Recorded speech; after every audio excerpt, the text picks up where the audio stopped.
Check it out, baby.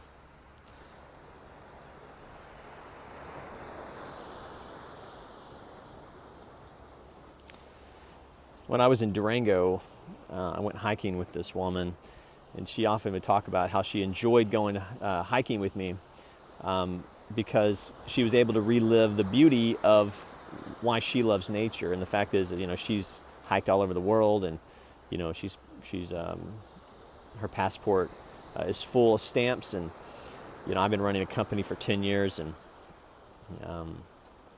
anyway, so for her, waking up and hiking for 5-10 miles was just an everyday thing. And when I look at the beauty of La Jolla or San Fran or Durango, I think about people who they just simply do not understand how beautiful their city is, and that people like Oklahoma come out here and we're just like, holy fuck, this is beautiful. And just again, if it's even kind of nice on this channel, I hope you realize in person how amazing it is. And I'm going to show you a little bit about it. In fact, this is where we're heading. I'm going to show you the, what do you want to call that? What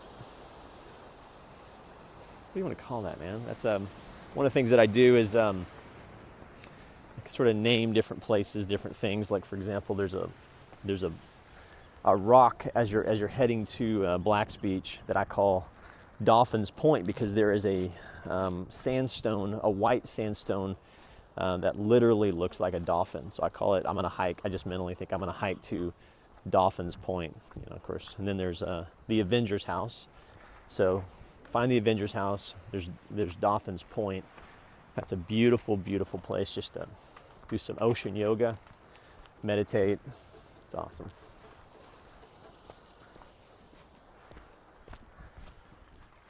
Show you something else here.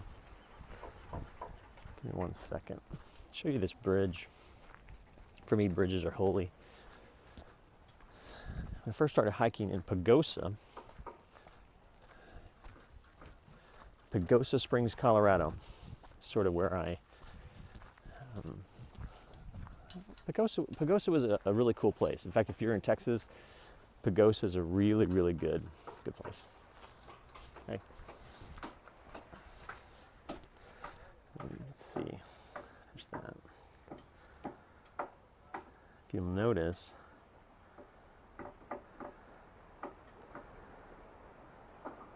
show you a little secret. Here's the bridge. One of the things that I like to do in Pagosa, so I like to walk to the middle of a bridge, and just say a prayer for somebody. And so today, on this bridge, if you did it, you would pray from this angle. I remembered earlier today when, just on my early meditative walk, I just would stop in the middle of a bridge and just say it, just a prayer. And I'll keep those prayers to myself and keep Johnny Travelog on some level private. But I just encourage you to do that next time you cross a bridge. Just take a moment of presence, and just say a prayer for something, for yourself, for someone you love. And you'll be amazed what you'll see, because one day I was doing this, and look at that. Hey guys. See it?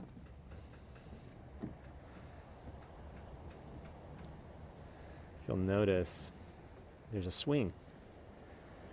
And one day I was doing a meditative little bridge Jonathan Fibonojji thing, and sitting here just enjoying the beautiful, beautiful. And I noticed there's a swing. I'm like, dude, I'm doing that. Little Oklahoma guy. And then you can go down there, you see it's where the locals snorkel. And what's really, really cool, number one, it's a private beach. But you can literally swing from a palm tree. Literally swing from a palm tree. And for some people, and many people, that's just a normal. That's their normal activity.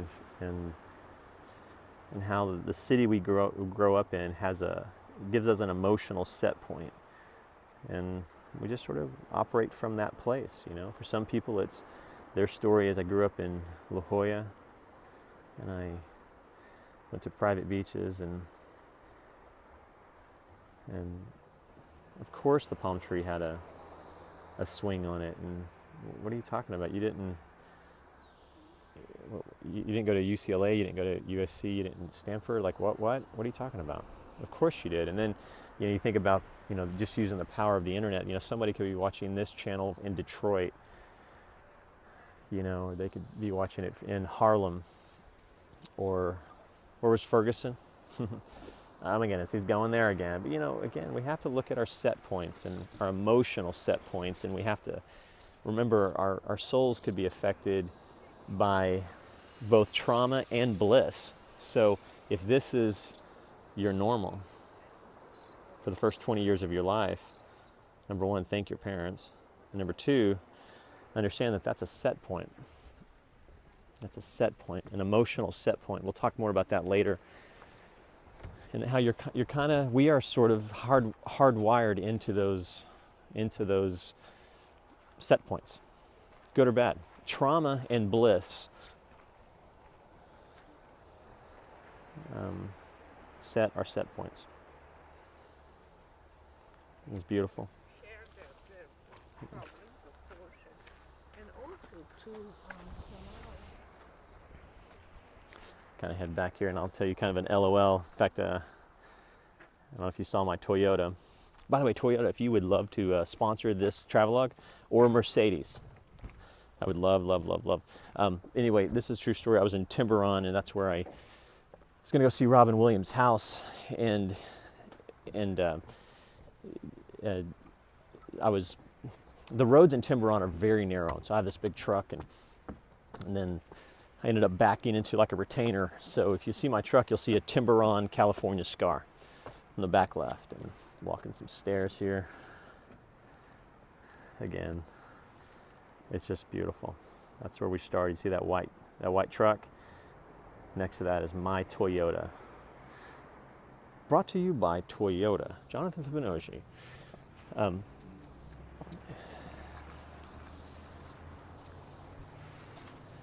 So I'm in Tiburon, California, and I back into this retaining thing, and it was one of the first times that I experienced Durango meets California. Because when you hike in Durango, the hiking, it's very, there's kind of an etiquette.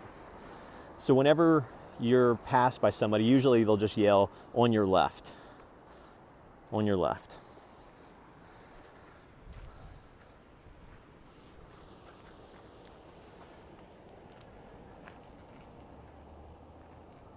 On your left.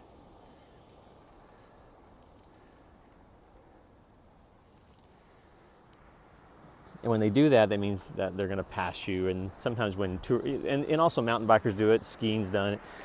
You just got to think, you know, it's basically mountain etiquette: skiing, mountain biking, walking, hiking. And usually, whenever somebody if there's a leader or somebody, they'll say, you know, I'm one of 3 people, or I'm the last one. So they let you know that, you know, it's etiquette. Here are the chains. See how we went it? See how we did? I gotta hustle. Battery, don't fail me now. Talking about Psalms 105 and how the chains will enter our souls. And how this morning I was literally brought comfort by a chain.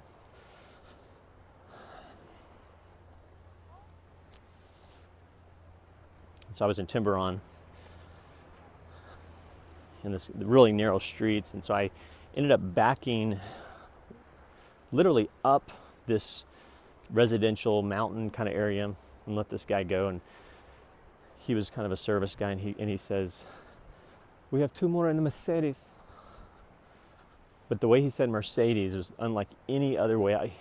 It was a 1-syllable word, Mercedes.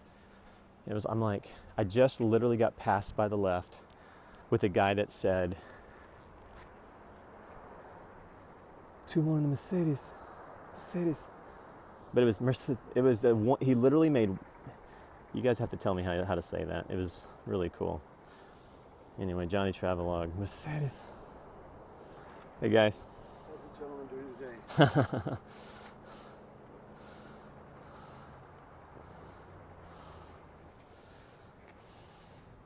He said, "How is the gentleman doing today?" I should have said, how if you're in San Fran, how would you say? Indeed, I'm fine. And Peter is on a walk with his Mercedes. Anyway, Peter and it's beautiful. Anyway, let me show you this place. It's just gorgeous. All right. And then I'll get back to the truck and I'll watch this and I'll go, this really, really was bad. But what do they say? Hey guys.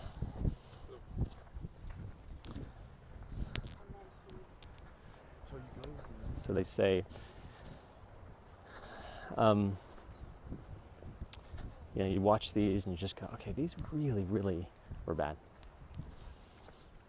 And you're like, okay, well, I guess I'll just try again tomorrow. They say progress, not perfection. This is, I think, the first time I've done a walking meditation for the podcast. She's coming along. Yeah, she's coming along. Just let you know, she's coming along. Just want you guys to know that she's.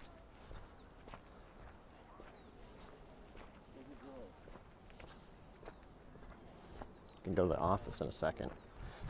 You're like, what? It's gonna take a shit. Check it out.